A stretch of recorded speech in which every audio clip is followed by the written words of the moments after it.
The air in the town hall carried the smell of fresh-cut pine and old decisions.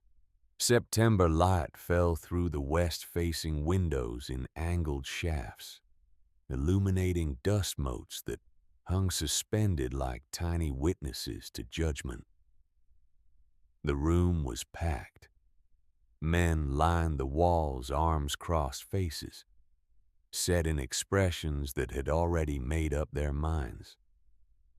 A few women stood near the back shawls, pulled tight against a cold that had nothing to do with temperature. Margaret Novak stood before the council table, 16 years old, and feeling every eye on her back like a physical weight. Beside her, her mother, Cassia, swayed slightly, one hand gripping the edge of a chair.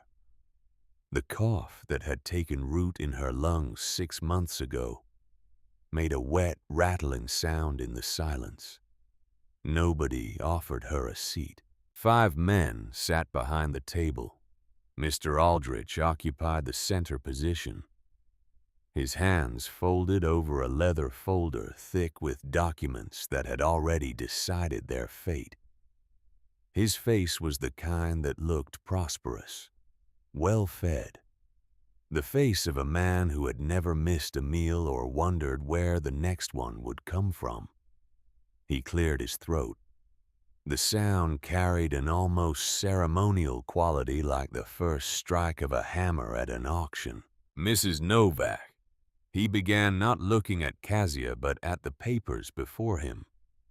The board has completed its review of your situation. Margaret felt her mother's fingers find her arm. The grip was weak.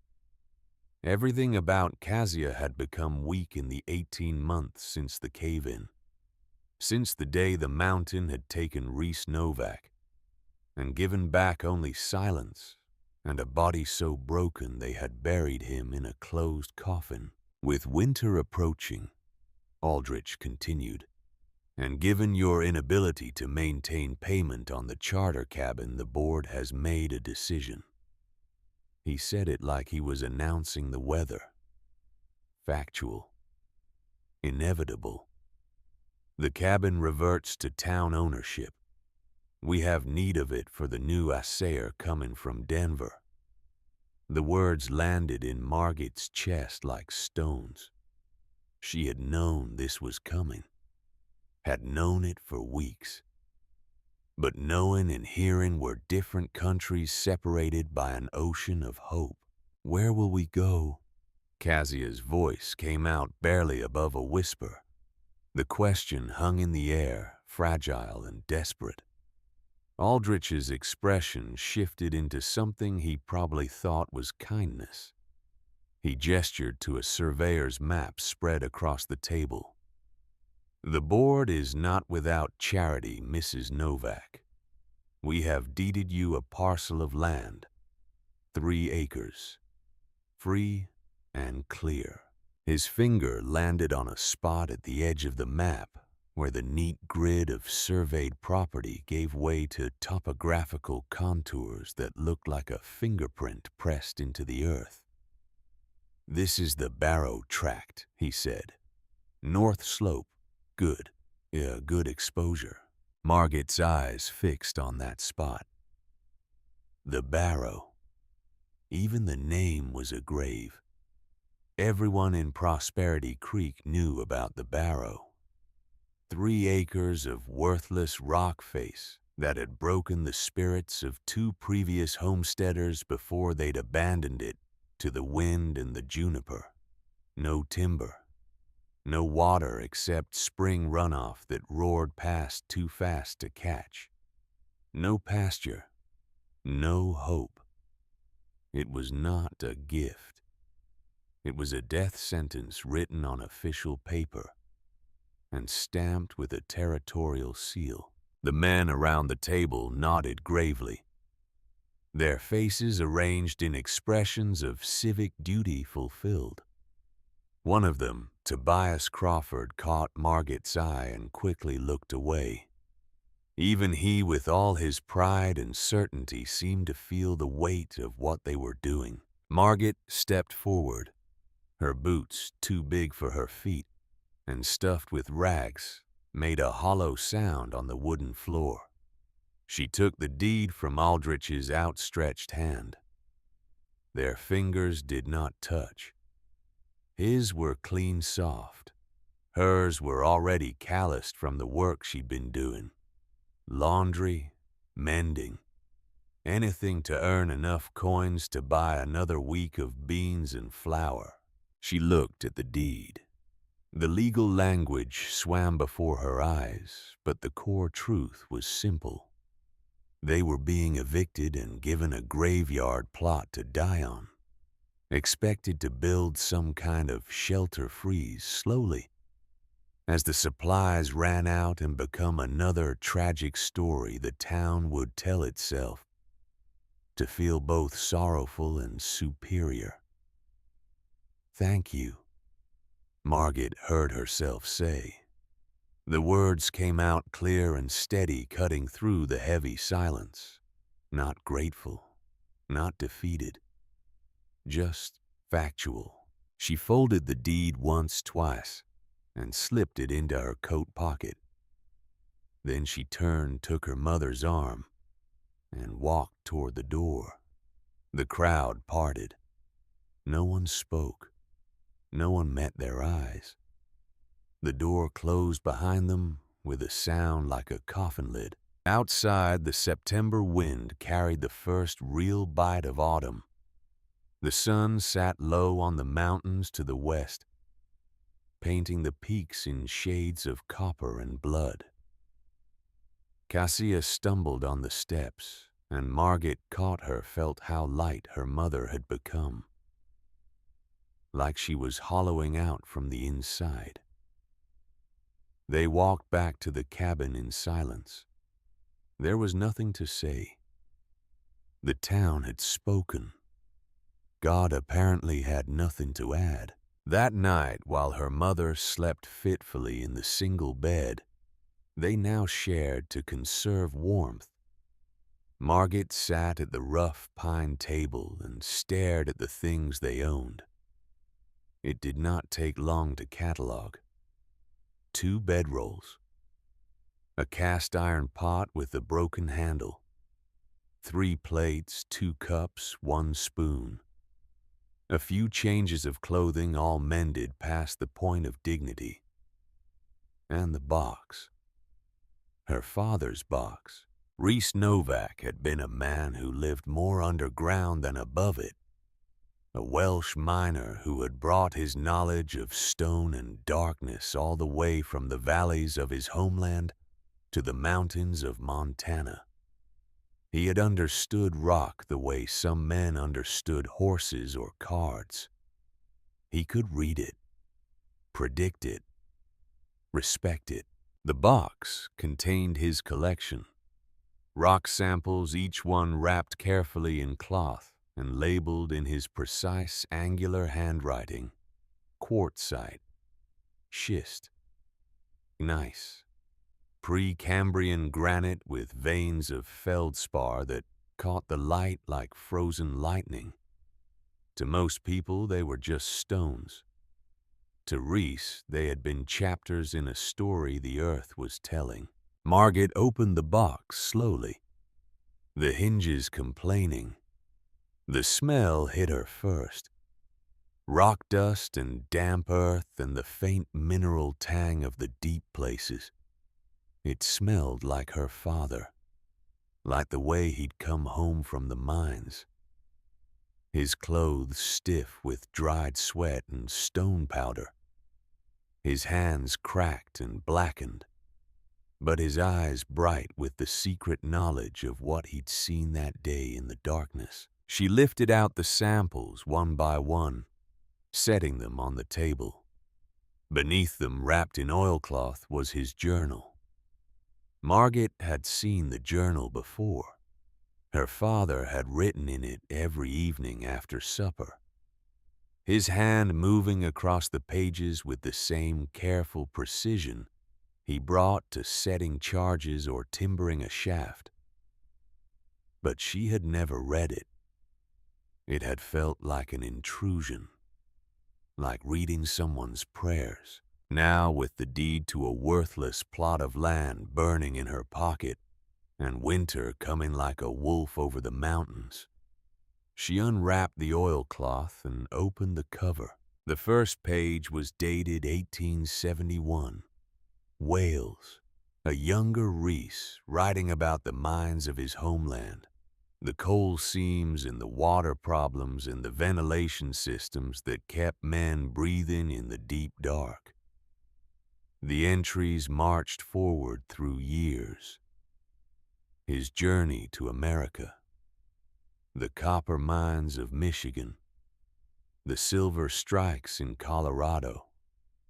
Each entry a small window into a world most people never saw. Margaret turned pages watching her father's life unfold in ink and stone. Then, near the end, something changed. The handwriting grew larger, more urgent. The diagrams became more detailed. She found herself looking at cross-sections of hillsides, sketches of airflow patterns, calculations of thermal mass and heat transfer. And then she found it. The page that would change everything. It was dated March 1886. 18 months ago, right before the accident that would kill him. The heading read, "For Margaret, if you ever need to survive the impossible winter." Her breath caught. Her father had known. Somehow he had known. The design spread across 2 pages drawn with the precision of a man who had spent his life making sure measurements were exact because lives depended on it. A cave dwelling, but not just a cave. A thermal engine, a system that took the ancient patient mass of the earth itself and turned it into a battery for heat. The diagram showed a firebox built deep inside a cave. From it, a long horizontal flue extended 40 feet or more buried beneath the floor, before rising to a simple chimney stack outside. The smoke would be forced to travel this long underground passage, surrendering its heat to the stones lining the flue, which would conduct that heat into the surrounding earth and rock. The floor itself would become the radiator. The mountain would become the furnace. Beneath the diagram her father had written in his careful hand, "The conventional hearth is a thief. It steals your wood and gives the warmth to the sky. This hearth is a miser. It holds every degree. The smoke must pay rent for its passage. 40 feet of stone.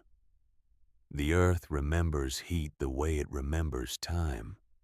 Slowly. Completely. Forever." And at the bottom of the page, in larger letters, "The tree fights the wind and breaks. The mountain does not fight the cold. It absorbs the sun and remembers its warmth. Be the mountain." Margaret read it 3 times, then 4. Her mind raced ahead, seeing not words but possibilities. The barrow. The cave everyone knew was there. The opening they called the bear's mouth. Worthless as a shelter by conventional thinking. But her father's thinking had never been conventional. She turned the page. More diagrams. Calculations for airflow based on temperature differentials. Sketches of firebox designs.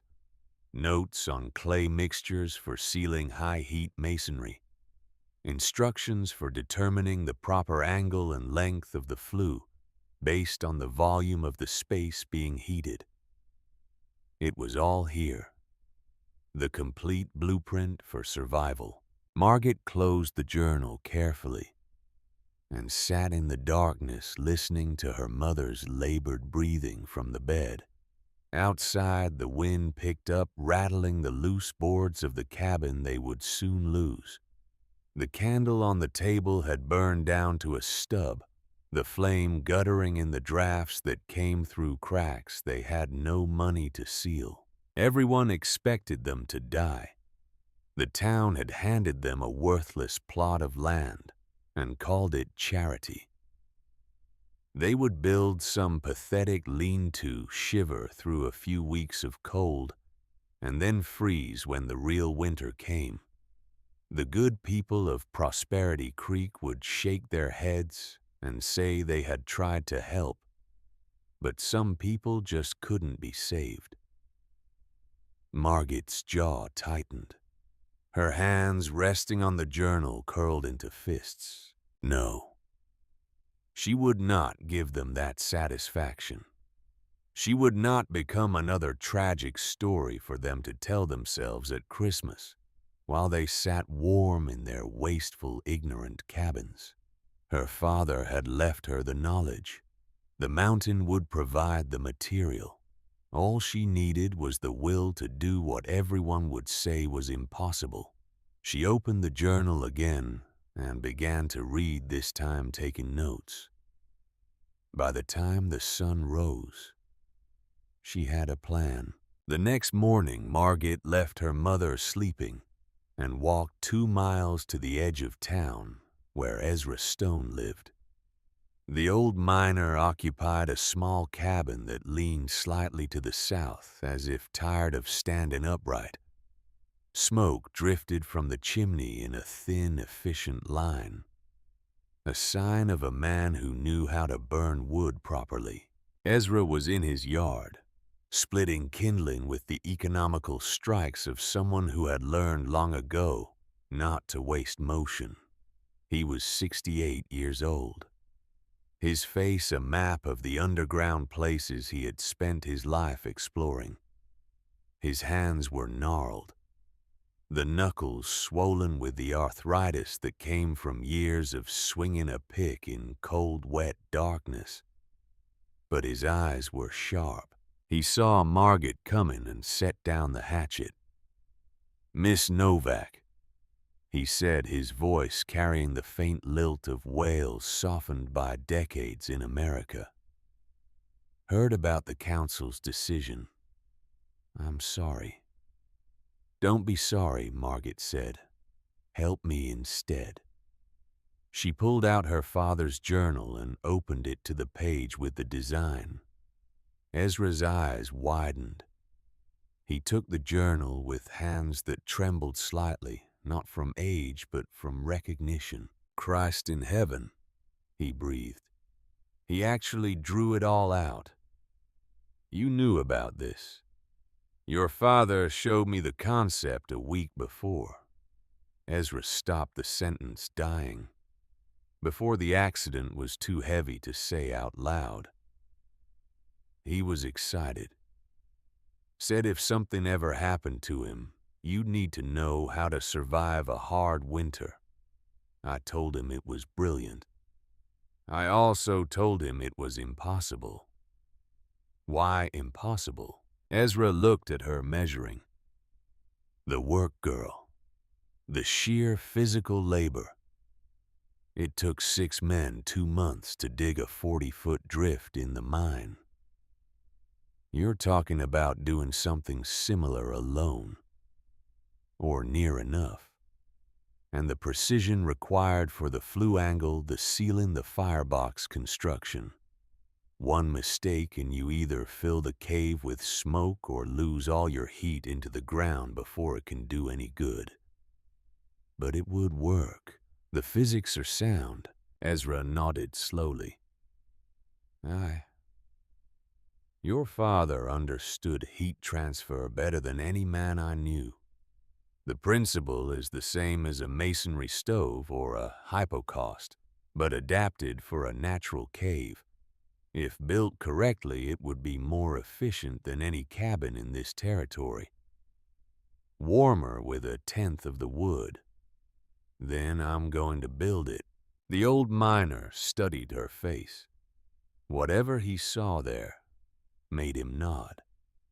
Your father's daughter you are, stubborn as stone. He handed back the journal. I'm too old to swing a pick anymore, Miss Margit. Arthritis has my hands, but I can tell you what I know, and I can give you his tools. They're in my shed. Been keeping them for you. Margit felt something crack in her chest. Thank you, she managed. Don't thank me yet. You'll be cursing my name when you're 10 feet down, and the ground fights back. He paused.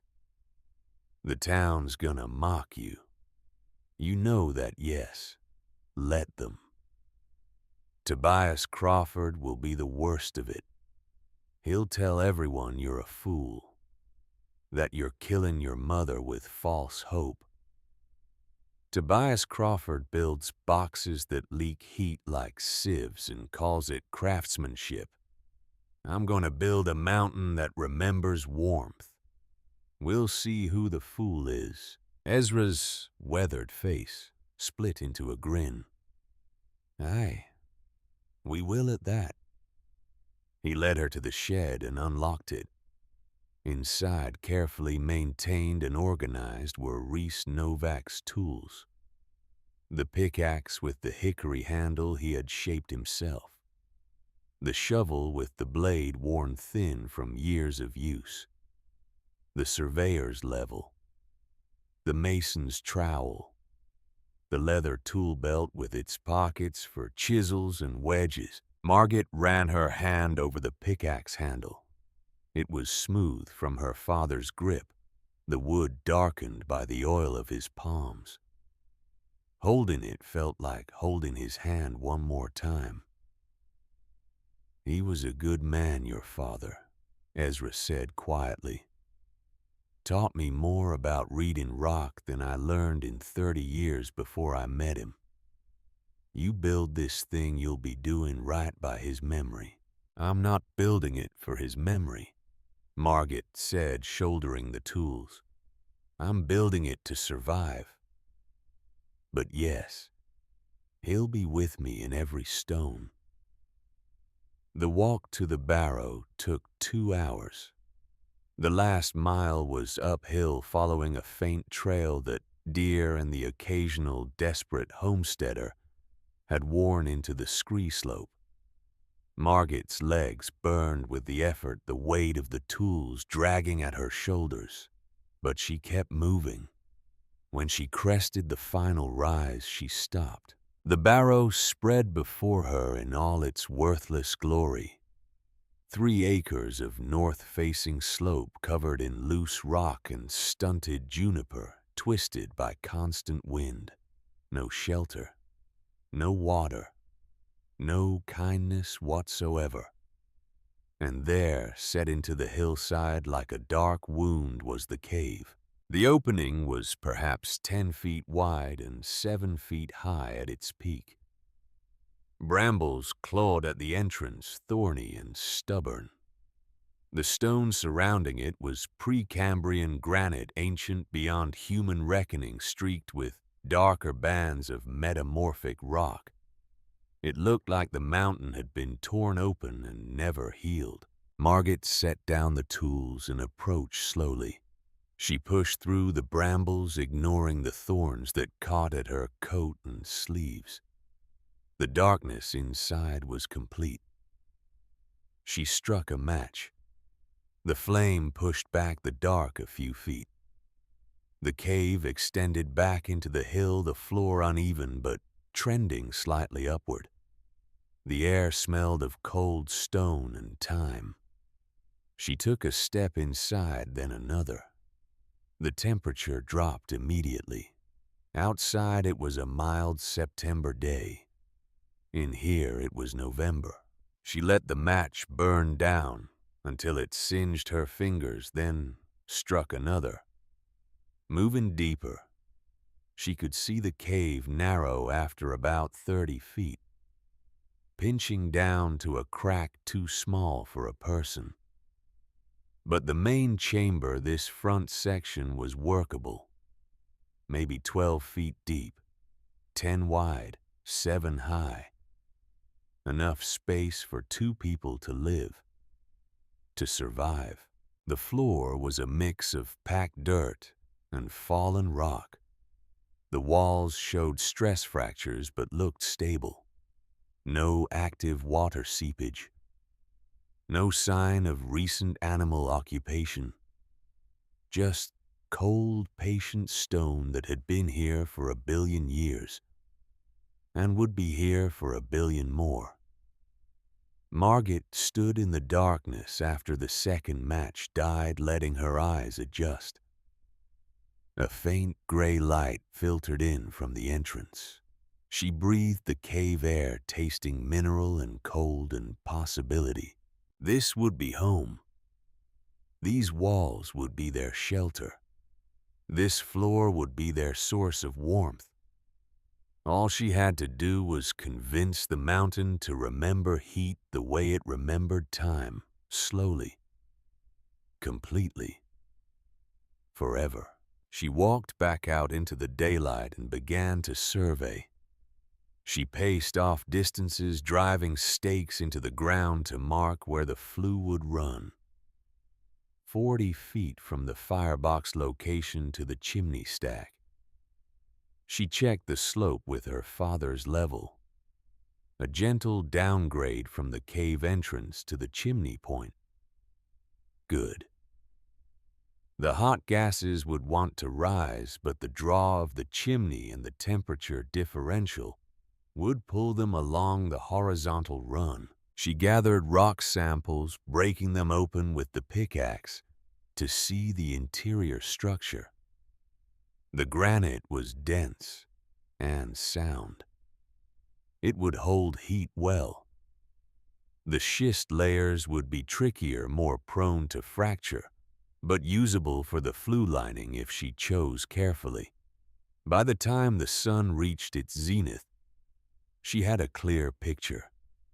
The work would be enormous. The timeline impossible. But it was achievable. Just barely. If she gave it everything. Margaret knelt and placed her hand flat on the ground where the flue would run. The earth was cold. But beneath that cold she knew was the patient, unchanging temperature of the deep earth. 50 degrees year-round, just a few feet down. Not warm, but not deadly cold either. A foundation, a starting point.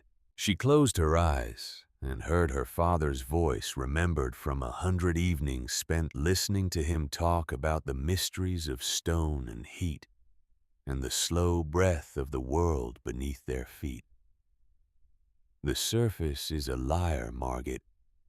It screams with heat in summer and cold in winter. But go down just a few feet, and the earth tells the same story all year long, a story of constancy. She opened her eyes. The mountain was waiting, silent, patient, ready to either save her or watch her fail with the same indifference it had watched everything for eons. "All right," she said out loud to the stone and the wind and the impossible task ahead. "Let's begin." The next day, word spread through Prosperity Creek that the Novak girl had started digging at the barrow. By afternoon, the first visitors arrived. Margaret was waist-deep in the beginnings of the trench when she heard boots on rock. She looked up to see Tobias Crawford standing at the edge of her work. His arms crossed his face, arranged in an expression of professional concern. Tobias was 45 years old and the most respected builder in the territory. Every solid cabin in 3 valleys bore his mark. He was a man of plumb lines and right angles, of proven techniques passed down through generations. His hands were broad and capable. His confidence was absolute. "Miss Novak," he said, his tone carefully measured, "I heard you'd started work out here. Thought I should come see for myself." Margaret set down the shovel and climbed out of the trench. She was already filthy. Her hands blistered, her back aching from hours of breaking ground. "Mr. Crawford." He looked at the shallow trench, at the stakes marking its path at the cave entrance behind her. "I won't pretend to understand what you're attempting here. A hearth. A hearth." He said it like she'd claimed to be building a cathedral. "Miss Margaret, I've built more fireplaces than you've seen winters. A hearth needs to vent upward. Straight up. The hot air rises, the smoke draws, the system works. What you're doing," he gestured at the horizontal trench, "this is not how fire works." "It's exactly how fire works," Margaret said quietly. "If you understand heat transfer." Tobias's jaw tightened. "I understand that your mother is ill. I understand that winter is coming. I understand that you've been dealt a poor hand by circumstances and by this town. But, Miss Margaret, please, this is not the answer. You're wasting precious time on an idea that cannot work. It will work. On what basis?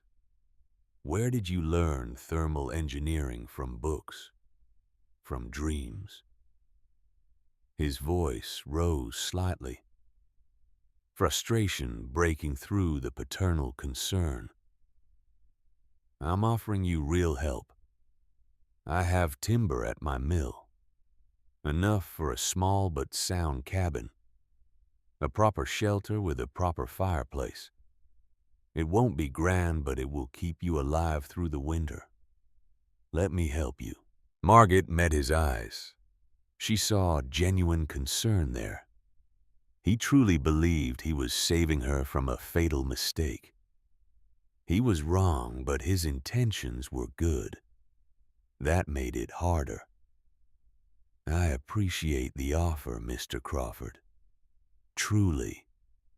But I'm building what my father designed, and it will work. Your father was a miner, not a builder. My father understood stone and heat better than anyone in this territory, including you." The words landed harder than she had intended. Tobias's face flushed. "That's pride talking, girl. Dangerous pride. The kind that gets people killed."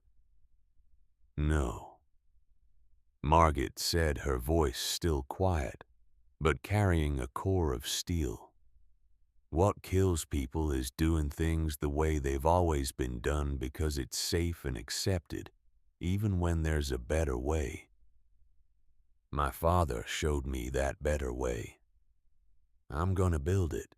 Tobias stared at her for a long moment. Then he shook his head slowly, more in sorrow than in anger. "I cannot stand by and watch you condemn yourself and your mother to death. If you change your mind, the offer stands. But I won't be back here to watch this folly." He turned and walked away, his boots crunching on the scree. Margaret watched him go, then climbed back into the trench and picked up the shovel. By sunset, half the town had heard the story. The Novak girl had rejected Tobias Crawford's help. She was digging a ditch for a hearth. She had gone mad with grief. She was going to kill herself and her mother with stubbornness and false hope. They gave it a name, Barrow's Folly. Some called it the Polish burrow, a cruel jab at her mother's heritage. The name spread like winter frost, cold and unforgiving. Margaret heard the whispers. She ignored them and kept digging. On the third day, a smaller visitor arrived. Silas Crawford Tobias's 12-year-old son picked his way up the trail carrying a bundle wrapped in cloth. He was a lanky boy, all elbows and awkward height with his father's hands, but not yet his father's certainty. Margaret was mixing clay in a wooden trough, testing the consistency. She looked up as he approached, wary. "Miss Margaret," Silas said, nervous. I brought you something." He unwrapped the bundle. Inside were tools. Good ones. A mason's hammer. A set of chisels. A leather apron with pockets for nails and wedges. "These are your father's tools," Margaret said. "Yes, ma'am. He doesn't know I took them. I wanted to help. With the building. I could come after my chores are done and..." "No." The word came out harder than she intended. Silas flinched. Margaret took a breath, softened her voice. "Silas, I appreciate this more than you know. But I can't accept your help." "Why not? I'm strong. I know how to work. Because if I do this, I have to do it alone. Or as near to alone as possible. If your father helps me, or you help me, or anyone helps me and it works, they'll say it worked because of that help. They'll say I couldn't have done it without a man's guidance, without proper training, without someone who knew better." She met his confused gaze. "I need to prove something, Silas.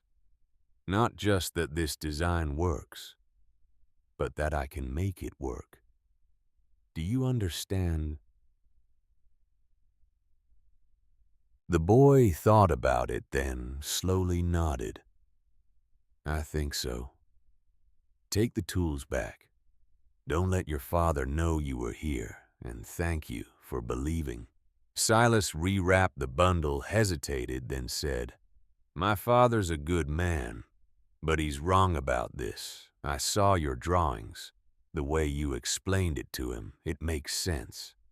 Don't tell him that. Not yet. When it works, can I tell him I believed you?" Margaret allowed herself a small smile. "When it works, you can tell him anything you want." The boy left, and Margaret returned to her clay. She worked until dark, then walked the 2 miles back to town, collected her mother and guided her back to the cave. They had moved out of the cabin the day before, driven out by the new assayer, who had arrived from Denver with his instruments and his sense of entitlement. Their new home was the cold stone chamber. They slept on bedrolls spread on the uneven floor. The September nights were getting colder. Cassia's cough was getting worse. Time was a predator circling closer. On the 5th day of digging, Margaret's shovel struck something that rang with a hollow sound. She cleared away the dirt carefully and found not rock but empty space. Water seeped up cold and clear. She had hit an underground spring. For a long moment she just stared. This was both disaster and gift. The spring meant water which they desperately needed, but it also meant her carefully planned flue route was compromised. She couldn't run hot stone passages through flowing water. The thermal loss would be catastrophic. Margaret sat back on her heels covered in mud and laughed. It was the kind of laughter that bordered on tears. Of course. Of course there would be complications. The mountain was testing her, or mocking her, or simply being the mountain indifferent to human plans. She pulled out her father's journal and studied the diagrams again. The flu route could be adjusted. It would mean 3 extra days of digging routing around the spring rather than through it. 3 days she didn't have. But there was no choice. She drove new stakes marking the revised path. 42 feet now instead of 40. The angle would be slightly different. She would have to recalculate the draw. But it would work. It had to work.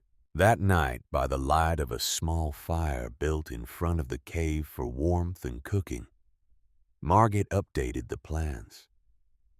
She sketched the new route in the margins of her father's journal, her hand moving with the same careful precision Reese had used. She felt him in those moments guiding her pencil whispering adjustments. Kezia watched from her bedroll, wrapped in every piece of clothing they owned. "Your father would be proud," she said, her voice rough from coughing. "Papa would tell me I'm behind schedule and to work faster." No. He would tell you what he always told me, that the mountain doesn't hurry. That good work takes the time it takes. Margaret looked at her mother, seeing for the first time in months a hint of the woman she had been before grief and illness had hollowed her out. "You believe this will work. I believe in you. That's enough." It had to be, because belief was all they had. Belief and stone and a dead man's knowledge written in a journal that smelled of rock dust and mine damp, and the stubborn refusal to accept that winter had to mean death. Margaret closed the journal and banked the fire. Tomorrow she would start digging the new route. Tomorrow and the day after, and the day after that. However long it took, the mountain was waiting, patient, silent, ready to teach her everything she needed to know about constancy and heat, and the slow, deep breath of the eternal earth. She lay down on her bedroll and pulled the thin blanket to her chin. Above, through the cave entrance, she could see stars, cold, distant, indifferent. But they had been burning for billions of years. They understood persistence. So would she. The work continued. Day after day, Margaret swung the pickaxe and hauled dirt and selected stones, and slowly, impossibly slowly, the trench took shape. The route curved now to avoid the spring following the contour of the slope. She dug down 4 feet, creating a channel that would be deep enough to be thermally stable, but not so deep that it would be impossible to construct. Word spread through Prosperity Creek. More people came to watch. They stood at a distance, arms crossed, shaking their heads. They saw a 16-year-old girl, covered in mud, working herself to exhaustion on an insane project. They saw proof of what they already believed. That pride and foolishness were sisters. That some people simply refused to accept reality. Margaret heard the whispers. She felt the weight of their judgment. And she kept digging, because somewhere in the darkness of that stone chamber, in the pages of a dead man's journal, in the patient silence of the mountain itself, was the knowledge that would save them. She just had to work hard enough, smart enough, and long enough to earn it. The tree fights the wind and breaks. The mountain does not fight the cold. It absorbs the sun and remembers its warmth. Be the mountain. She drove the shovel into the earth one more time, and the earth gave way, and the work continued. And September burned toward October, with the inevitability of a fuse running toward powder. October arrived with the first hard frost. Margaret woke one morning to find the world transformed into crystal. Every blade of the sparse grass that clung to the scree slope was encased in ice. The juniper branches hung heavy with frozen dew. The sun rose blood red over the eastern peaks, and the air carried a warning that even a 16-year-old girl could read. Winter was coming, not the calendar date. The real thing, the kind that killed. The trench now ran 42 feet from the cave mouth to the point where the chimney stack would rise. 4 feet deep and 2 feet wide, carved from earth and broken stone with nothing but a pickaxe, a shovel, and determination that bordered on madness. Margaret's hands were no longer just blistered. They were calloused over the blisters. The skin toughened into something resembling leather.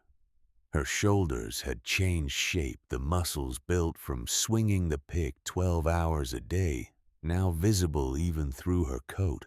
She stood at the bottom of the trench, studying the walls. This was the critical phase. The digging was done.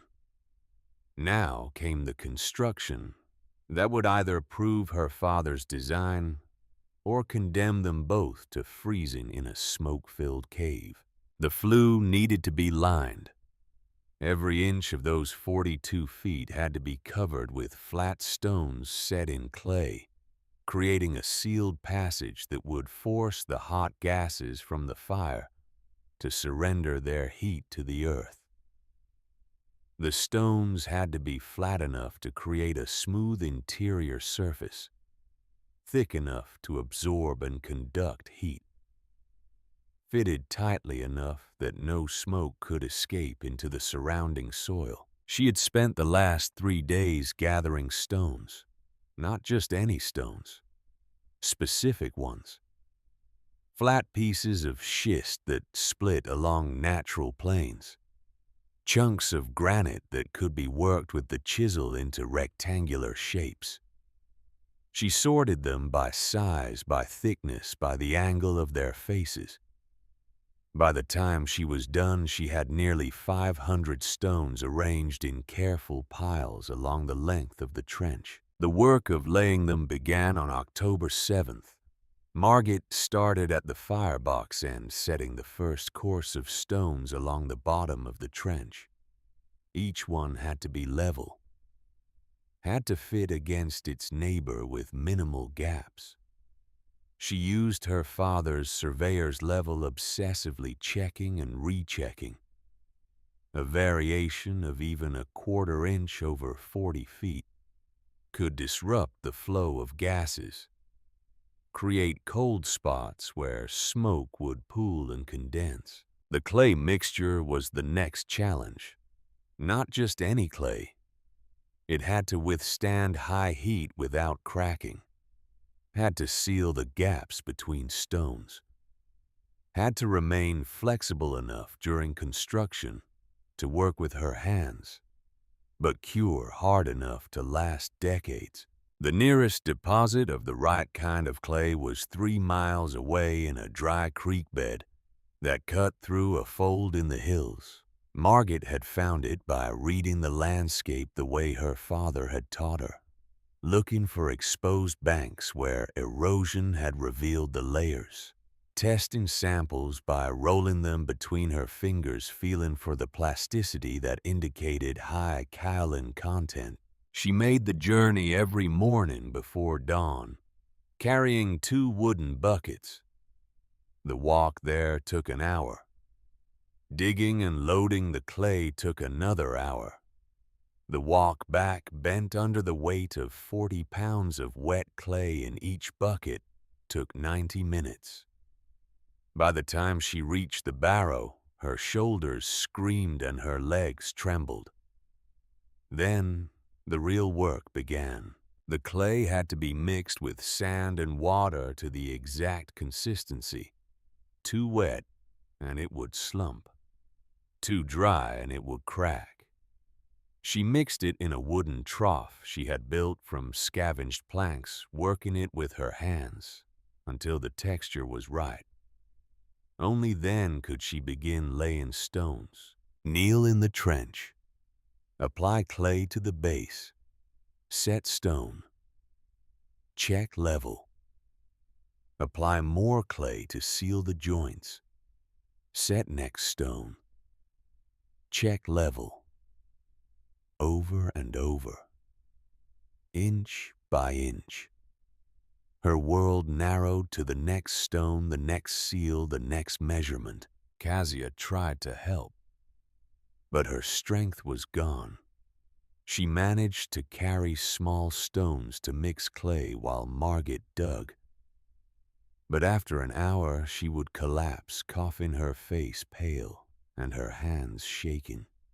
Margaret would guide her back to the cave, settle her on the bedroll, and return to work alone.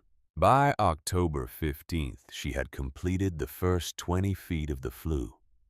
The stones lined the bottom and began to curve up the walls, creating a U-shaped channel. She stopped to rest, sitting on the edge of the trench, her hands too sore to make fists. That was when Tobias Crawford returned. He did not come alone this time. With him were 5 other men, Aldrich from the council, 2 other builders whose names Margaret did not know, Ezra Stone walking slowly with a cane, and a stranger, a man in a suit too fine for Prosperity Creek, carrying a leather satchel. They assembled at the edge of her work site like a tribunal. Tobias stepped forward, his expression serious. "Miss Margaret," he said, "we need to talk." She climbed out of the trench, wiping clay from her hands onto her already filthy apron. "I'm listening." Tobias gestured to the man in the suit. "This is Mr. Brennan. He's an engineer from Helena. The Territorial Mining Office sent him to assess some claims in the area. I asked him to stop here, to look at what you're building." Margaret's jaw tightened. "You brought an expert to tell me I'm wrong." "I brought an expert," Tobias said carefully, "because if you're right, I need to know. And if you're wrong, you need to know before you waste any more time. Before winter comes, and it's too late." The engineer Brennan stepped forward.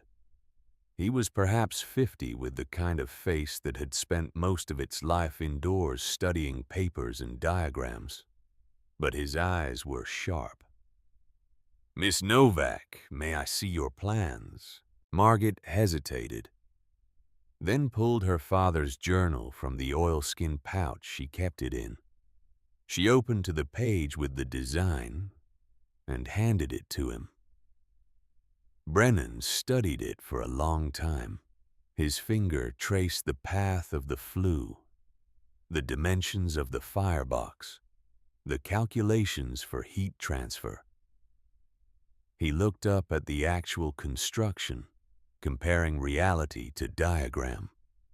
Then he walked to the trench and climbed down, examining the stonework up close. The other men watched in silence. Margaret's heart hammered against her ribs. This was it. The moment when someone with credentials would either validate everything or condemn it as the fantasy of a grieving girl. Brennan climbed out and brushed dust from his suit. He looked at Margit for a long moment, then at Tobias. "Who designed this?" he asked. "My father," Margit said. "Reese Novak. He was a miner with a remarkably sophisticated understanding of thermodynamics." Brennan tapped the journal.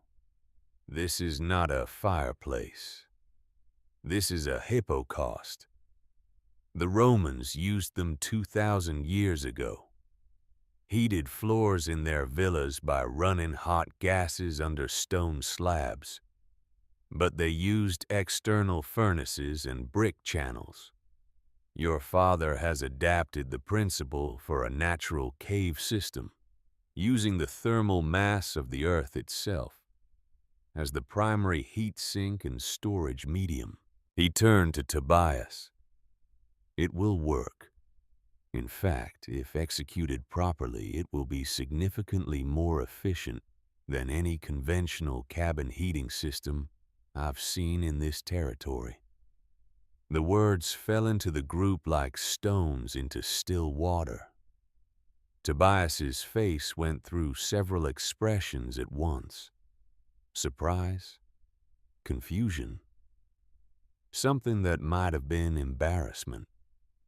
"Are you certain?" Aldrich asked. "The physics are sound," Brennan said. "The execution will be the challenge. The flue must be absolutely sealed. The firebox must be designed to create complete combustion. The chimney must provide adequate draw without being so strong it pulls the heat through too quickly. But yes, if Miss Novak completes this to the standard she's started, she will have built one of the most thermally efficient dwellings in Montana." Ezra Stone, who had been quiet until now, spoke up. His Welsh accent thickened with emotion. "That's what I told you, Tobias. Reese Novak knew stone and heat. The girl's doing it right." Tobias looked at Margit.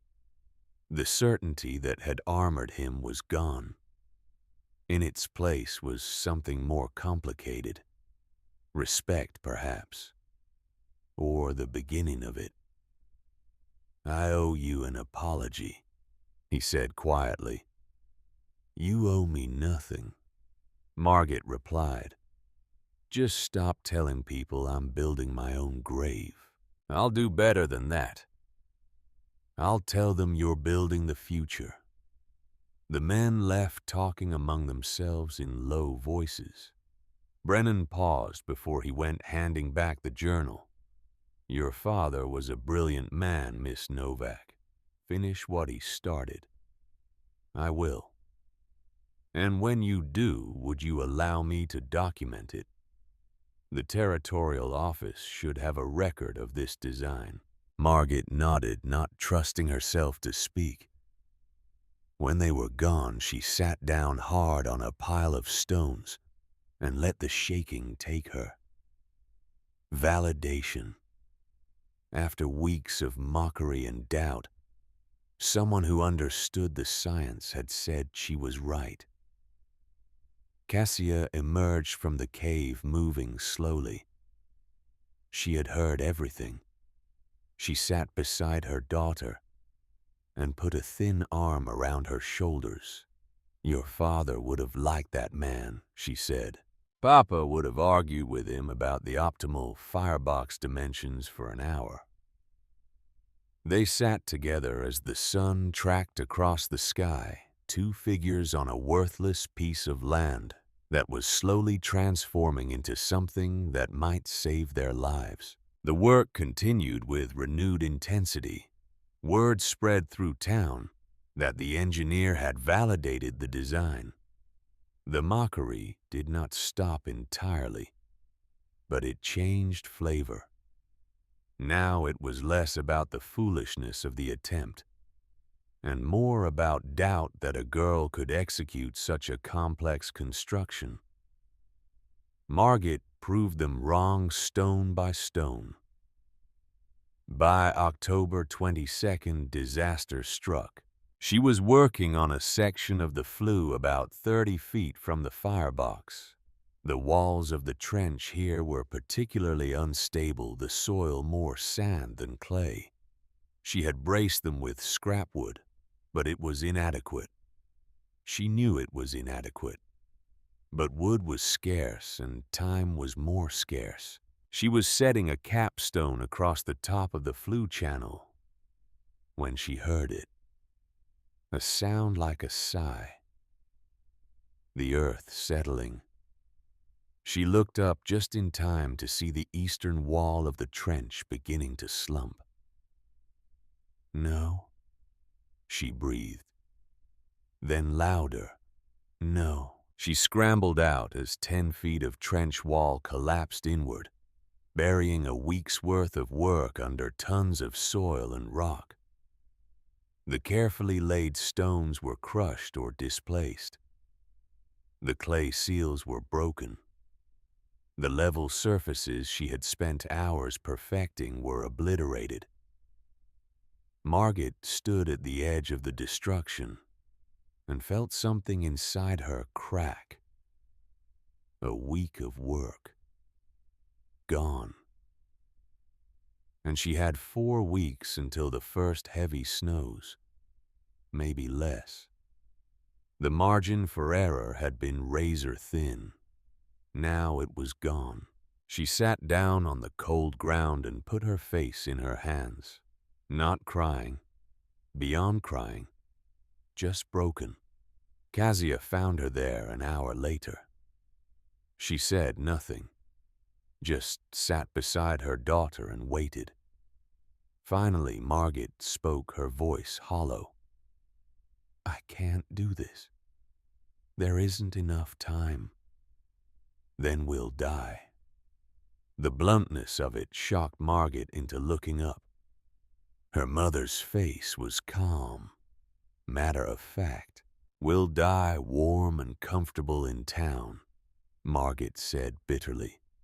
In Tobias's charity cabin, surviving on pity.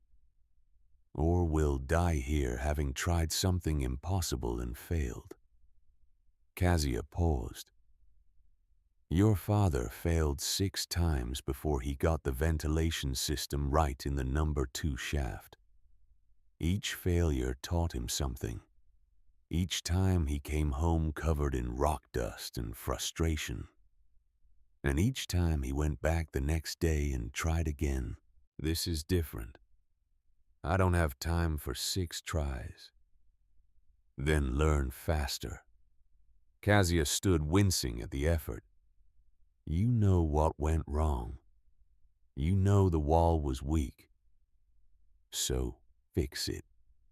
Build it better. That's what he would do. She walked back to the cave, leaving Margaret alone with the ruins of her work. The next morning, Margaret stood in the destroyed section with her father's journal open. She reread his notes on timbering and shoring. Underground in a mine shaft, you didn't just dig and hope the walls held. You planned for collapse. You built support systems. You respected the fact that earth and rock were always trying to find equilibrium. And sometimes that equilibrium meant falling on your head. She had been thinking like a builder laying stones. She needed to think like a miner managing unstable ground. It took 2 days to clear the collapsed section. 2 days of hauling bucket after bucket of soil up and out of the trench. But as she dug, she also salvaged. Most of the stones were undamaged. The clay was ruined, but clay could be mixed again. Then she built it right. She drove posts into the bottom of the trench every 4 feet.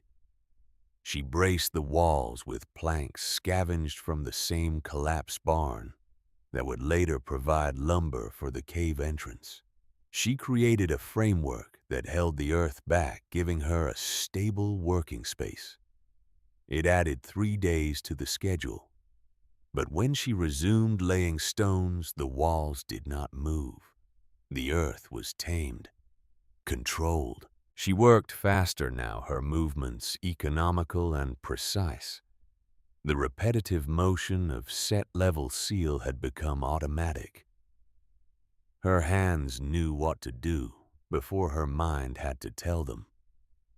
She entered a state that miners and craftsmen recognized, the work trance, where hours passed like minutes, and the only reality was the next stone, the next seal, the next small piece of progress. By November 1st, the flue was complete. 42 feet of stone-lined channel sealed with clay buried under 4 feet of earth. She stood at the entrance point and looked down its length to where the chimney stack would rise.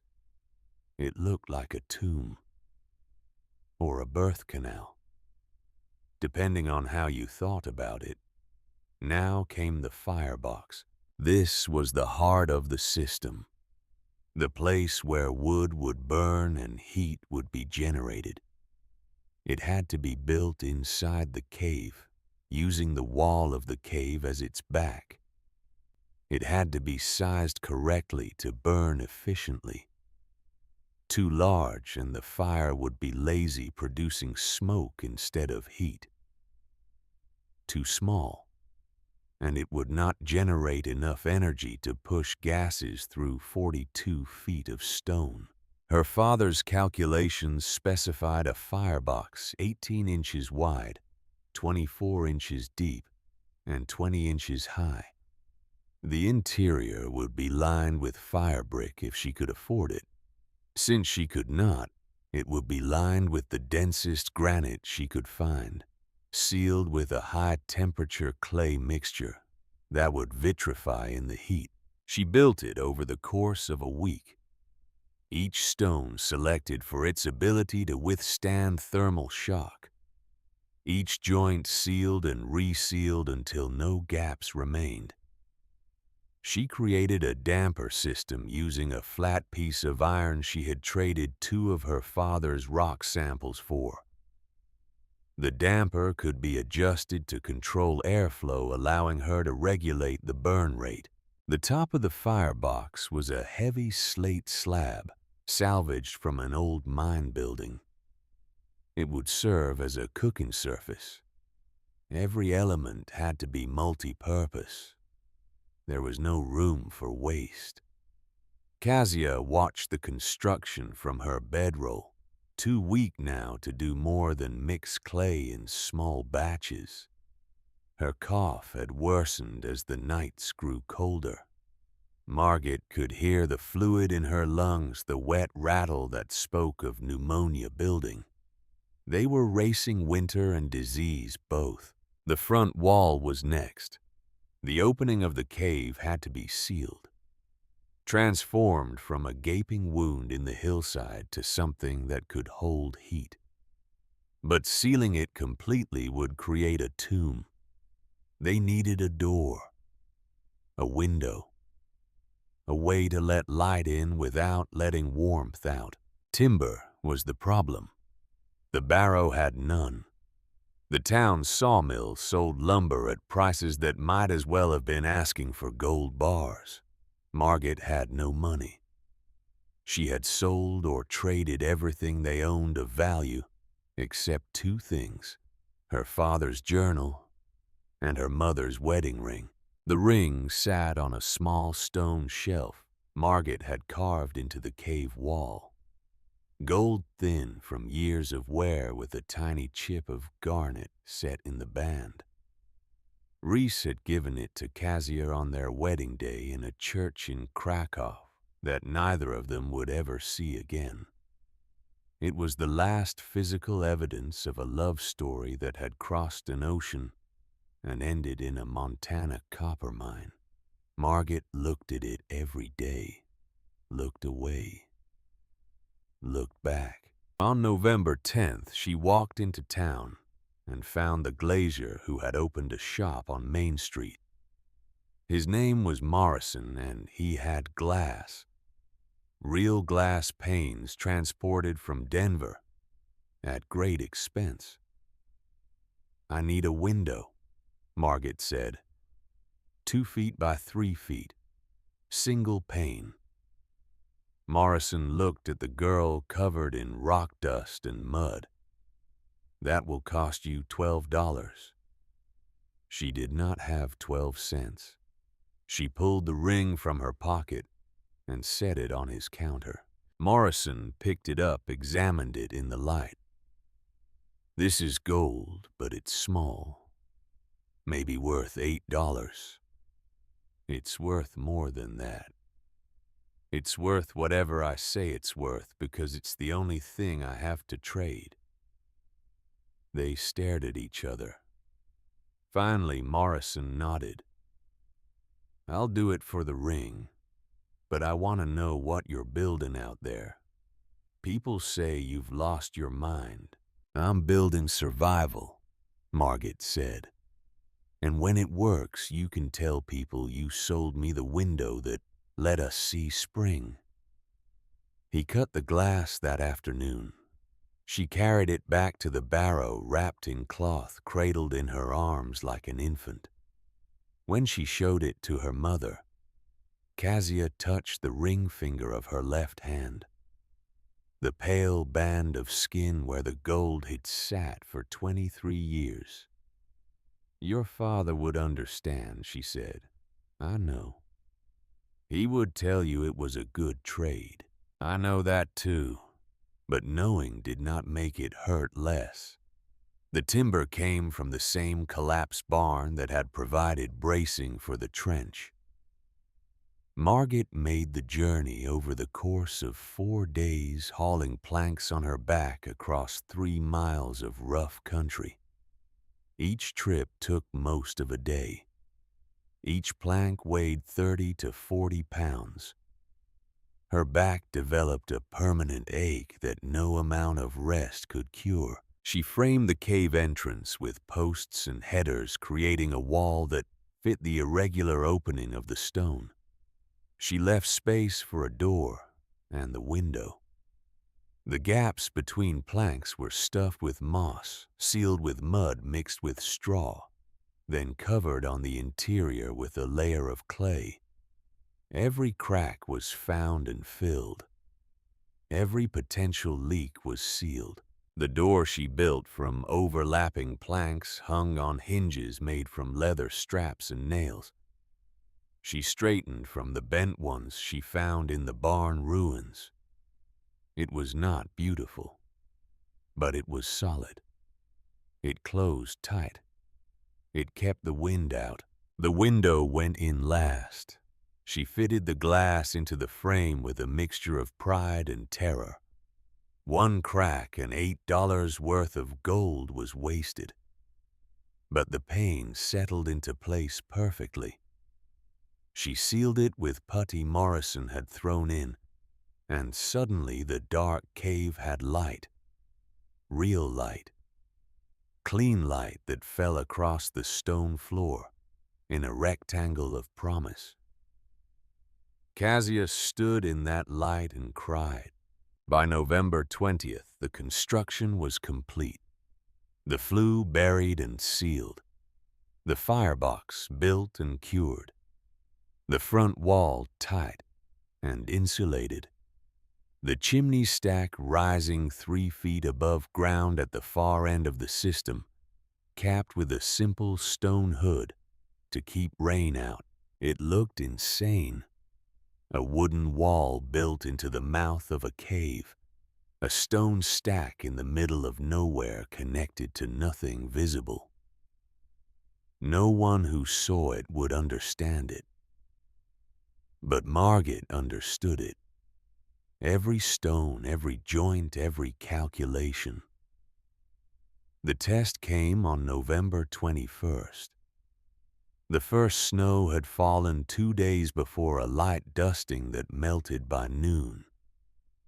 But heavier clouds were building in the north. The real winter was coming. Margaret built the first fire just after dawn. She used dry juniper twigs arranged in a careful teepee over a base of shredded bark. She struck the flint, and steel caught the spark in charcloth, blew gently until flame appeared. The fire took, small at first, then growing as she added larger pieces. The smoke rose from the flames, and then, as if being pulled by an invisible hand, it bent downward and disappeared into the opening of the flue. The draw was perfect, strong and steady. The temperature differential between the cold chimney and the warm cave created a vacuum that sucked the smoke down and through the system. She heard it rushing through the buried passage, a sound like wind in a tunnel. Kezia sat wrapped in blankets watching. Margit fed more wood.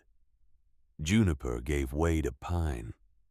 Pine to oak scraps she had scavenged. The fire burned hotter, cleaner. The smoke that eventually emerged from the chimney stack 42 feet away was thin and almost invisible. Most of the combustible gases were being consumed in the intense heat of the firebox. An hour passed. The fire burned steadily. The air in the cave was clear. No smoke. No choking. The draw was working exactly as designed, but the cave was still cold. 2 hours. The stone floor beneath her hand felt exactly as it had before. Cold. Unyielding.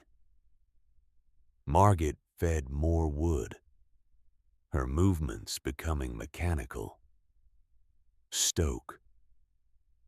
Wait. Stoke. Wait. 3 hours.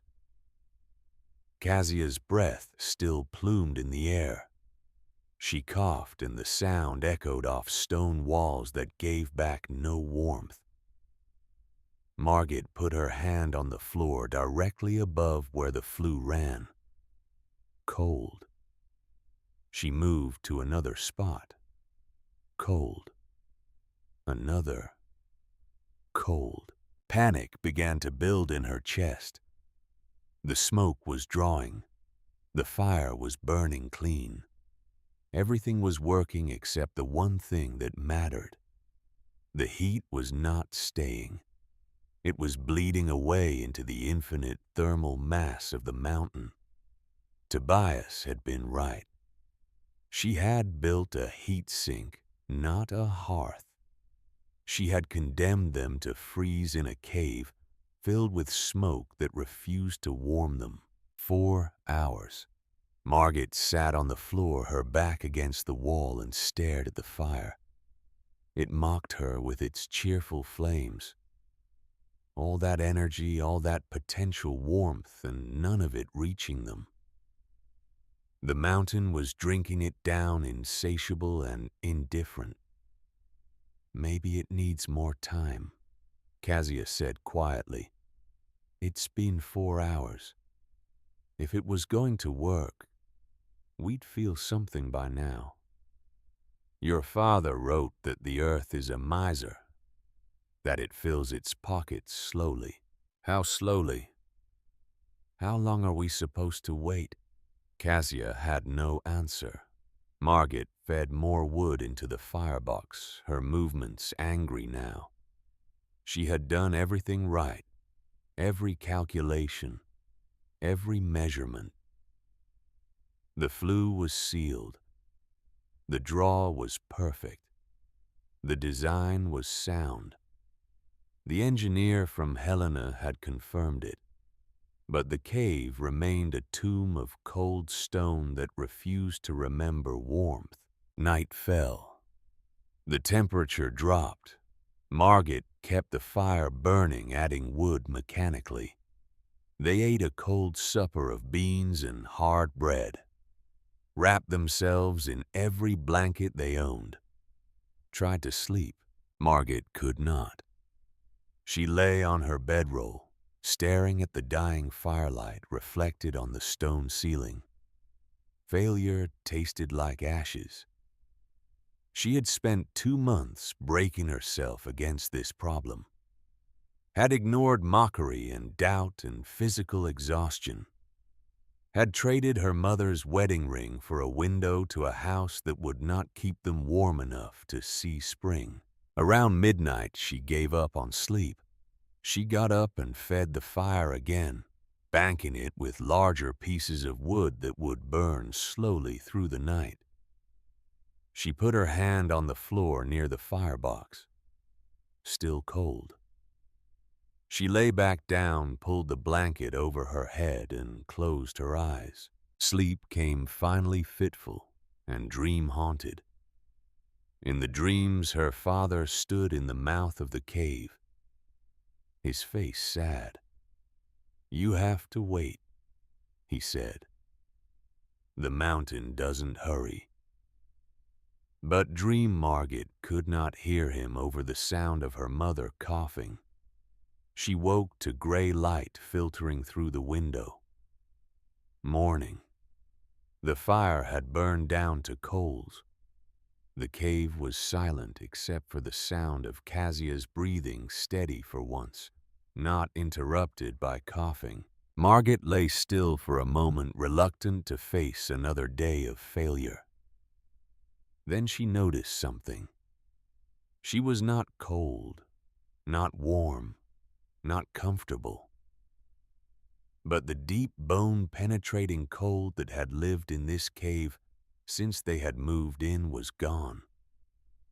The air felt different, neutral, neither hot nor cold, but something in between. She sat up slowly, put her bare hand on the stone floor. It was not cold. Her heart began to hammer. She crawled across the floor on hands and knees, touching different spots. Near the firebox, the stone was neutral. A few feet away along the path of the buried flue, there was a faint warmth. Not hot, not even close, but unmistakably warmer than the surrounding rock. She followed the path with her hand, like reading Braille. The warmth was faint but present, a ghost of heat bleeding up from the stones buried 4 feet below. The thermal battery was beginning to charge. "Mama," she whispered. "Mama, wake up." Kazia stirred, blinked. "What?" "Feel the floor." Her mother put her hand on the stone. Her eyes widened. "It's warm. It's starting. The heat is conducting into the thermal mass. It's working." Margit's voice cracked. "Mama, it's working." They sat there in the gray dawn light, hands on stone, feeling the first tentative warmth of a system that had taken 2 months to build and all night to activate. The mountain was beginning to remember, slowly, patiently, the way it remembered everything. Margit rebuilt the fire, feeding it carefully. She would keep it burning all day, all night, for as long as it took for the thermal battery to fully charge. Days, probably. Maybe a week. But it was working. The physics were real. Her father's design was sound.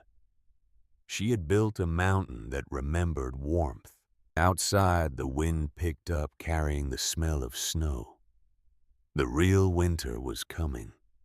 But inside the cave, for the first time since they had arrived at the barrow, Margit felt something she had not felt in months: hope. December settled over the barrow like a held breath. The thermal battery had reached equilibrium 5 days after the first fire, and the transformation was nothing short of miraculous. The cave that had been a cold stone tomb now hummed with gentle, constant warmth. 63 degrees Fahrenheit, measured with a thermometer Ezra Stone had lent them. warmer than most cabins in Prosperity Creek, maintained with a fire so small it consumed less wood in a day than a conventional fireplace burned in an hour. Margaret kept detailed records in the margins of her father's journal, temperature readings 3 times daily, wood consumption measured by weight, observations about airflow, about the way moisture behaved in the stable environment, about how the thermal mass smoothed out the fluctuations between day and night. The engineer's mind her father had given her needed data, needed proof, needed to understand not just that it worked, but how and why. Cassia's health improved dramatically in the warm, stable air. The cough that had been the soundtrack of their lives for months began to subside. She could breathe without pain, sleep without waking every hour to hack fluid from her lungs. Color returned to her face. She gained weight, though they were eating less than they had in town, because they no longer burned calories just trying to stay warm. Life inside the mountain developed its own rhythm. Margaret woke each morning while it was still dark, stoked the fire with a few small pieces of wood, and watched the smoke draw cleanly down into the flue. She prepared breakfast on the slate cooking surface atop the firebox, oatmeal, beans, whatever they had. The food tasted better here, she thought. Or maybe she just had the energy to taste it, now that she wasn't exhausted from fighting cold. After breakfast, she would venture outside to tend to her small stockpile of firewood. The wood consumption was so low that what would have lasted a conventional cabin 3 days stretched to nearly 2 weeks here. But she gathered more anyway, scavenging dead juniper and pine from the slopes, building their reserve against some future need she could not name but felt approaching. In the afternoons, she studied. Her father's journal was not just a design document. It was a textbook. Reese had recorded observations about thermal dynamics, about the behavior of heated gases, about the properties of different stones, and their capacities for storing and conducting heat. She read these passages over and over, committing them to memory. This knowledge had saved their lives. She would not let it die with her. Cassia spent her days organizing their small space, mending clothes, preparing meals. Small domestic acts that had been impossible when every breath was a struggle and every movement sapped what little warmth the body could generate.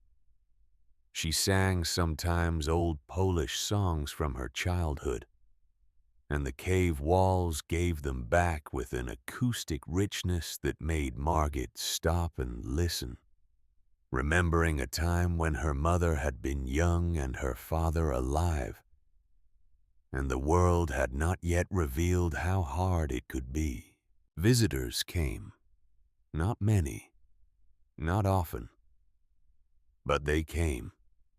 Tobias Crawford appeared in mid-December, not with delegation or ceremony, but alone walking up the trail, with the posture of a man performing an uncomfortable duty. Margaret met him at the entrance, wiping her hands on her apron. "Mr. Crawford." "Miss Margaret." He paused, searching for words. "I came to see how you were managing." "We're managing well." "May I?" He gestured toward the cave entrance. She stepped aside. He ducked through the door and stopped, his body language changing immediately. She watched him process the sensory information. The warmth, the clean air, the light from the window falling across a space that should have been a dark hole, but instead felt almost comfortable. He walked slowly to the center of the space, turning to take it all in. The neat arrangement of their belongings. The firebox with its small, efficient fire. The cooking surface with a pot of beans simmering. The bedrolls laid out on a floor that radiated gentle heat. Tobias knelt and placed his palm flat on the stone. Held it there for a long moment. When he looked up at Margit, his face had changed. "It's warm," he said. The statement carried the weight of a confession. The entire floor is a radiator. The heat conducts up from the buried flue system. How much wood are you burning? 3 to 4 pounds per day. He blinked. 3 to 4 pounds. I burn 40 pounds a day, and my house is barely tolerable. Your heat goes up the chimney to warm the sky. Mine goes into the earth to warm us. Tobias stood slowly, his builder's eyes tracing the lines of the construction. The sealed front wall. The carefully fitted door. The firebox built with precision he could appreciate even if he had not believed in the principle behind it. "I was wrong," he said quietly. "About all of it. Your father was a genius. And you built something I didn't think was possible. I built what he designed. No, you built more than that. He had an idea. You made it real. Against mockery. Against time. Against everything." He met her eyes. "I'm sorry, Miss Margit, for doubting you, for calling it folly, for not seeing what was right in front of me." Margit felt something tight in her chest loosen. "You were trying to help, in the only way you knew." The wrong way. He looked around the cave again, shaking his head. "I need to understand this, how it works, all of it. Would you teach me?" So she did. She showed him the flue path, explaining the principles of conduction and thermal mass. She walked him through the firebox, designed the damper system, the importance of complete combustion. She let him read sections of her father's journal, watching his expression shift from skepticism to wonder to something approaching reverence. When he left 3 hours later, Tobias Crawford was a changed man. He carried with him sketches Margit had made, notes on materials and techniques. And he carried the knowledge that everything he thought he knew about building for survival in this climate was incomplete. The town's attitude shifted after that visit. Tobias did not keep quiet about what he had seen. He told anyone who would listen that the Novak girl had built something revolutionary, that she was warmer with less wood than anyone in the valley, that her design should be studied, not mocked. Some believed him. Others remained skeptical. But the mockery stopped. Barrow's Folly became the Novak place, a neutral designation, a wait-and-see acknowledgement that something unusual was happening up there on that worthless slope. Christmas came. Ingrid Larson brought them a small feast. Roasted chicken potatoes, bread still warm from her oven. She sat with them in the cave, marveling at the warmth, and shared stories of her childhood winters in Norway. "This is how the old ones built in the North countries," she said. "Into the earth, using the ground's own heat. We forgot these things when we came to America. We built like people who had never seen real winter." Ezra Stone visited on New Year's Day, 1888. He brought a gift wrapped in oilcloth. Inside was a book, Thermodynamics and Heat Transfer, 1882 edition. Had it sent from a university in Chicago. Thought you might appreciate it.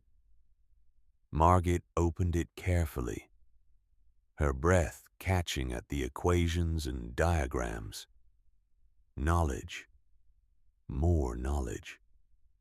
Her father would have loved this book. She would read it in his honor. You did good, girl. Ezra said, his old eyes bright. Reese would be proud beyond words. I just followed his design. No, you believed when no one else did. That's harder than digging ditches or laying stones. That's the hardest work there is. January arrived with unseasonable warmth. The old-timers in town noticed it first. The kind of warm that felt wrong, like the weather was holding its breath before screaming. The sky took on a strange quality. Too blue. Too clear. The kind of clarity that meant the atmosphere was thin, unstable, ready to crack open. Ezra came to the cave on January 10th. His face was grim. Big cold coming, he said without preamble. I can feel it in my bones, in the way the air tastes. Storm of a generation, maybe. You make sure you're stocked on wood. Don't leave this cave for any reason once it hits.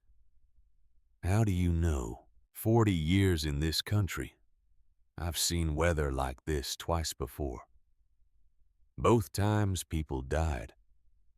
Good people who thought they could outrun it or outlast it in their cabins. He gripped her shoulder. You'll be fine here. But the town, he shook his head. The town is not ready. He left, and Margaret took his warning seriously. She spent the next 2 days gathering every scrap of burnable wood she could find within a quarter mile of the cave. She stacked it inside, dried and ready. She inventoried their food supplies. Beans, flour, dried meat, potatoes. Enough for 2 weeks if they were careful. Enough for a month if they were desperate. On the evening of January 11th, the temperature was 52 degrees. Warm enough that people in Prosperity Creek opened their windows. Children played outside without coats. The false spring was intoxicating after weeks of cold. Margaret stood at the cave entrance watching the sunset. The sky was a color she had never seen before. Orange bleeding to green, bleeding to purple. Beautiful and terrible. The wind had died completely. The air hung still as held breath.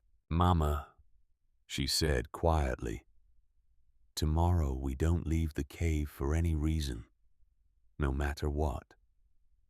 Cassia, who had learned to trust her daughter's instincts, simply nodded. They woke on January 12th to warmth. Unseasonable, unnatural warmth. The thermometer outside the cave read 48 degrees at 8 in the morning. Inside, their carefully maintained 63 degrees felt almost cool by comparison. Margaret did not trust it.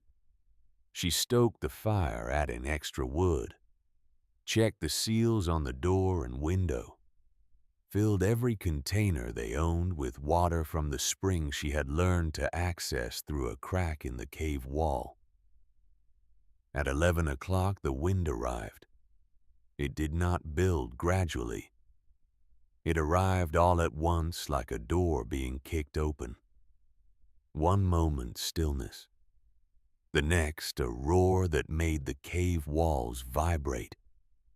Margaret ran to the window and looked out. The sky had changed. What had been blue and clear was now a wall of white advancing from the north like a living thing. The temperature was dropping so fast she could see it on the thermometer. 48 degrees, 42, 36, 30.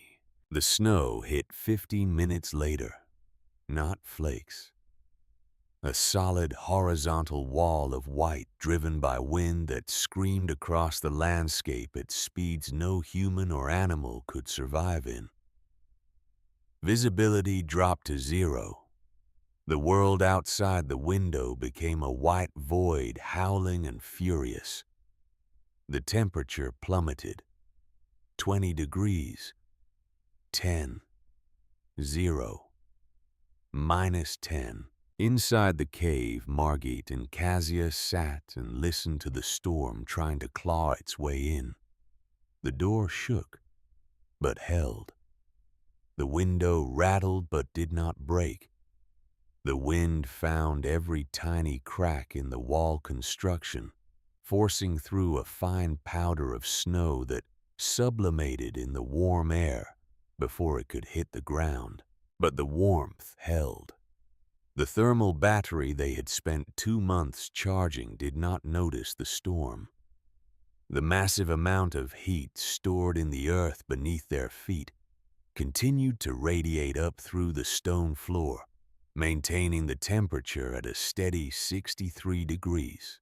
Margit added 1 extra piece of wood to the fire, not because they needed it, but because doing anything felt better than sitting and listening to the world tear itself apart outside. In Prosperity Creek, 2 miles down the valley, the storm hit with the same sudden violence. Tobias Crawford was in his workshop when the wind arrived. He ran for the house, fighting against a force that tried to tear him from the ground. He made it inside and threw his weight against the door to close it. His wife Mary stood with their 2 sons Silas and 7-year-old Jonah in the center of the main room. Her face was white with fear. "What is this?" she breathed. "Get blankets," Tobias ordered. "Every blanket in the house. We need to seal the bedroom. Conserve heat." They moved quickly, stuffing blankets along the bottom of the bedroom door, creating a smaller space to heat. Tobias built the fire up in the stone fireplace, the one he had been so proud of, the one that was conventional wisdom, proven technique, the right way to do things. The fire roared. He fed it log after log. The heat poured up the chimney and the cold poured in through 1,000 cracks between the logs of the walls. Snow dust filtered through, creating a white haze in the room. The temperature inside the house, 10 feet from a fire consuming wood at a ferocious rate, dropped to freezing. They huddled together under the pile of blankets. Jonah was crying, his small body shaking. Mary held him close, her own face drawn with fear. "How long will it last?" she asked. Tobias had no answer. He had never seen a storm like this. None of them had. This was weather from the dawn of time. Weather that killed everything that could not find shelter deep and true. He fed more wood into the fire. The pile he had thought would last until March was disappearing before his eyes. At this rate, they would run out in 2 days, maybe less. The same scene played out in every house in Prosperity Creek. Families burning through their winter supplies trying to keep the cold at bay. Failing. The temperature inside the best-built cabins dropped below freezing. People wore every piece of clothing they owned and still shivered. Children cried. Adults prayed. In the livestock barns, animals began to die. Cattle and horses, unaccustomed to such sudden brutal cold, simply stood and shivered until their hearts stopped. By nightfall, the barns were filled with frozen carcasses. Mr. Aldrich, the council leader who had evicted the Novaks and given them a worthless plot of land, sat in his grand house with its large fireplace and expensive furnishings, and discovered that wealth did not buy warmth when the devil wind came calling. His fire consumed a cord of wood in 6 hours. The temperature in his parlor was 22 degrees. He could see his breath. His hands were going numb. The first death came just after midnight. Old Mrs. Henderson, 83 years old and alone in a cabin at the edge of town. She had no family to help her, no strength to feed the fire. They found her the next morning frozen in her bed, her face peaceful. The storm did not relent. Day 2 brought no change. The wind still screamed. The snow still fell. The temperature stayed locked at -20. People burned furniture, fence posts, anything that would catch flame. The smell of wood smoke hung over the town in a pall, but the smoke represented warmth fleeing up chimneys to heat a sky that did not need it. In the cave, Margit and Kezia lived in a pocket of summer. They cooked. They read. They slept without shivering. The small fire Margit maintained consumed perhaps 5 pounds of wood per day, a pittance, a joke compared to what the town was burning. Margit stood at the window and looked out at the white chaos and felt something complicated in her chest. Gratitude that they were safe. Horror at what was happening down in the valley. And a small, shameful flicker of vindication. They had been cast out, given a death sentence disguised as charity. Now they were the ones who would survive. On the morning of the 3rd day, Tobias Crawford sat in his freezing house and made the hardest calculation of his life. The wood was gone. All of it. He had burned the last of the furniture 2 hours ago. The fire had died. The temperature inside the house was now the same as outside. -15 degrees. Jonah lay wrapped in blankets, his breathing shallow and rapid. Fever had set in during the night. His lips were blue. His skin was gray. He was dying.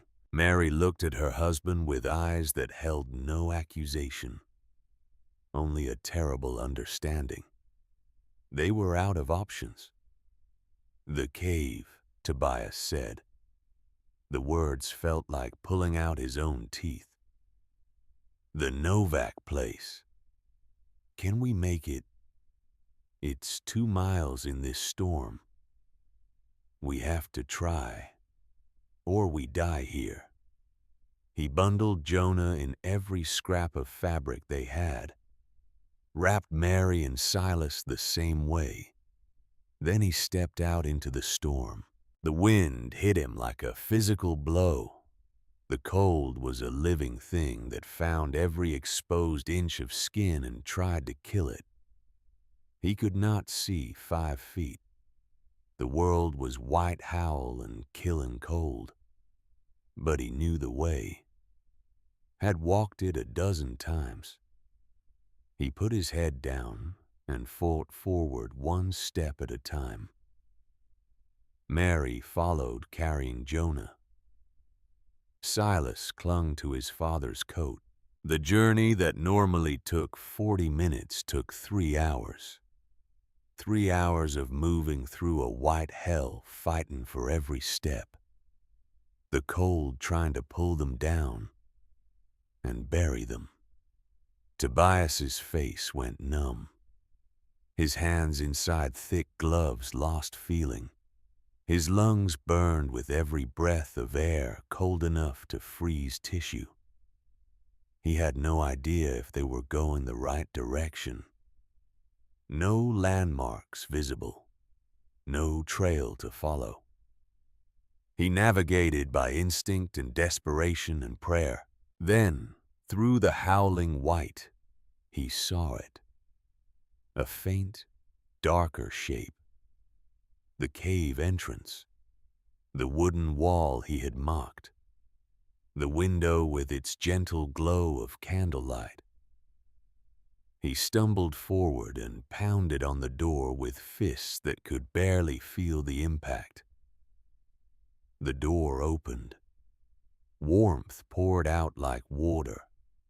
Margaret stood there, her face shocked.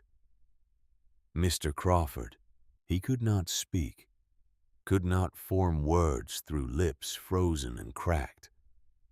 He stumbled inside and Mary followed and Silas, and suddenly they were all in the cave, and the door closed behind them, and the warmth hit them like a wall.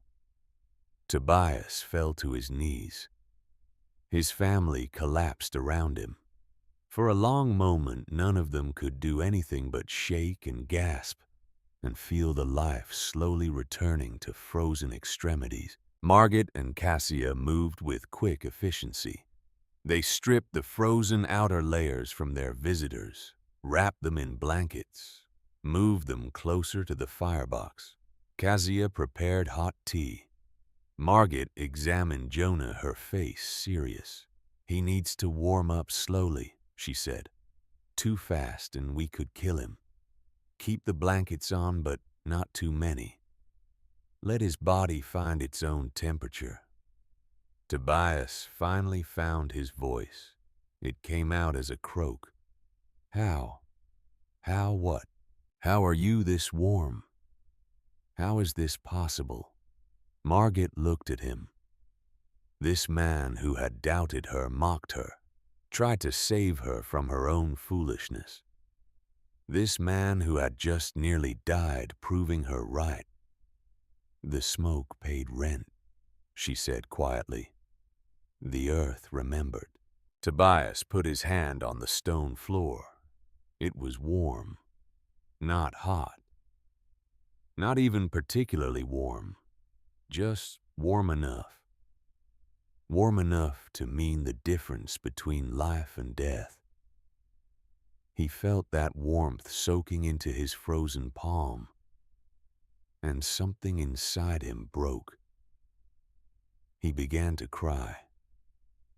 Not the tears of a man defeated, but of a man who had just seen the face of grace and found it in a cave he had called a tomb. "I was wrong," he said, the words coming between sobs.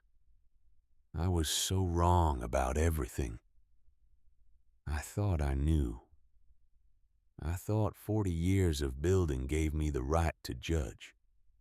But I built boxes that kill people. You built a mountain that saves them." Margaret knelt beside him. "You came here to save your family. That took courage. It took desperation.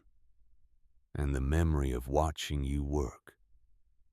Watching you refuse to give up. I should have believed you. You believe me now. That's enough." By midday, 2 more families had arrived. Aldrich and his wife, their grand house no warmer than a meat locker. The Johnsons with their 3 children.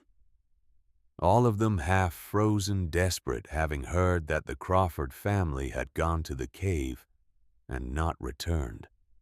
Margaret took them all in. The cave was crowded now. 12 people in a space meant for 2.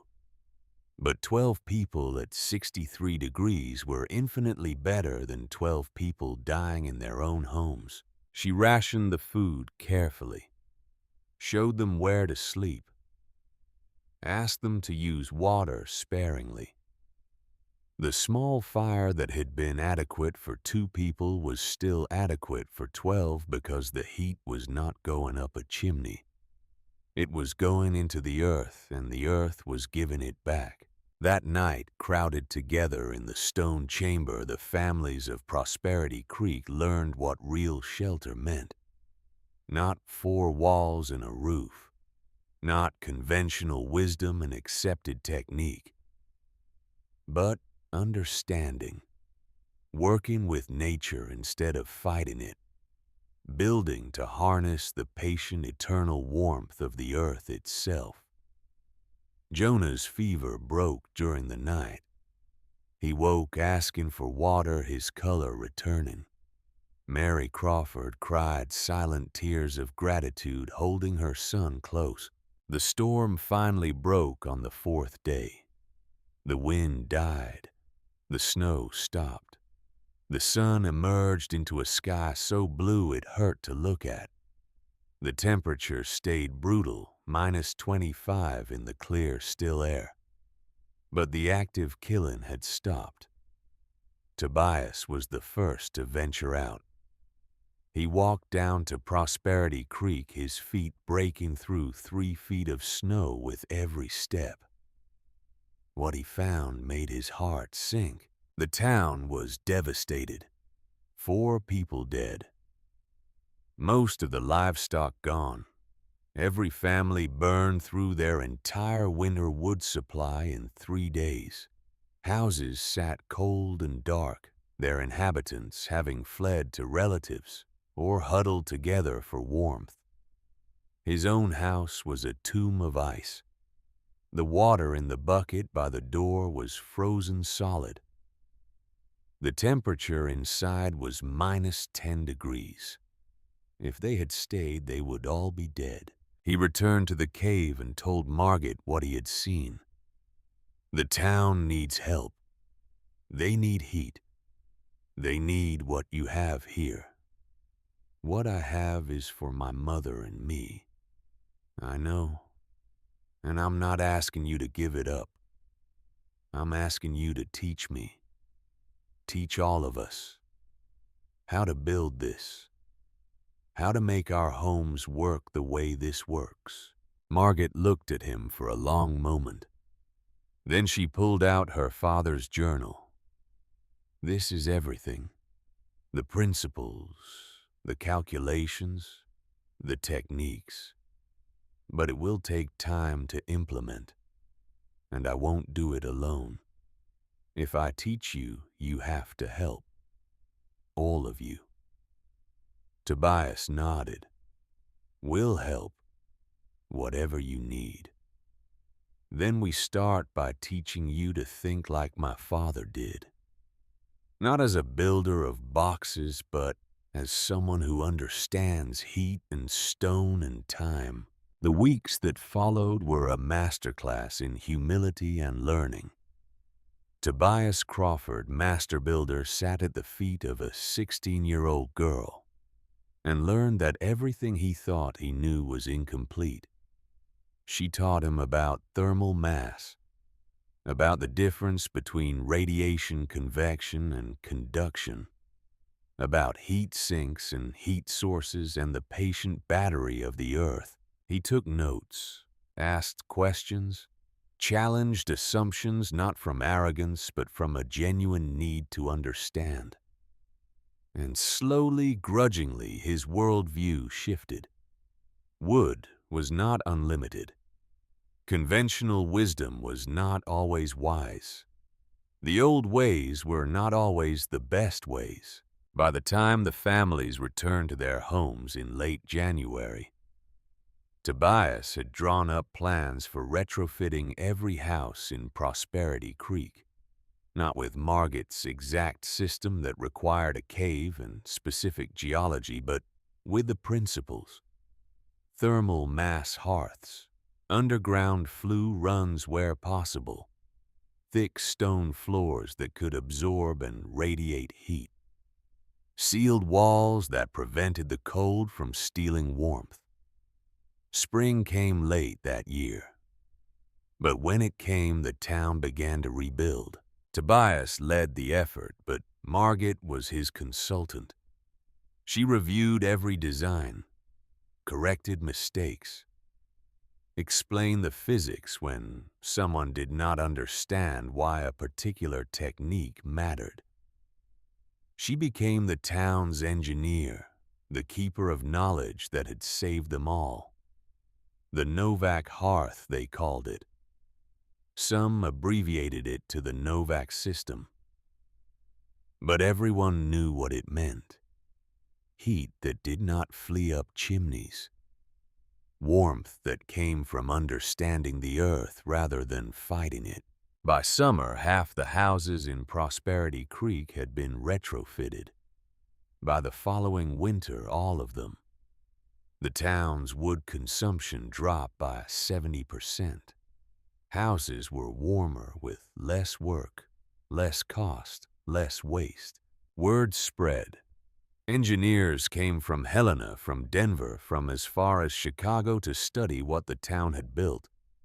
They interviewed Margit, now 17 years old, and marveled at her grasp of thermodynamics. They photographed the cave, documented the system, wrote papers that would be read by builders across the territory. The worthless land at the Barrow became the most important 3 acres in Montana. The death sentence written on a deed became a blueprint for survival. Margit and Kasia never left the cave. They expanded it instead carefully, excavating additional chambers, always respectful of the stone, always working with the mountain rather than against it. They built a terrace below the entrance where they planted a garden in spring. Potatoes, beans, herbs that thrived in the short growing season. The cave became more than a home. It became a library.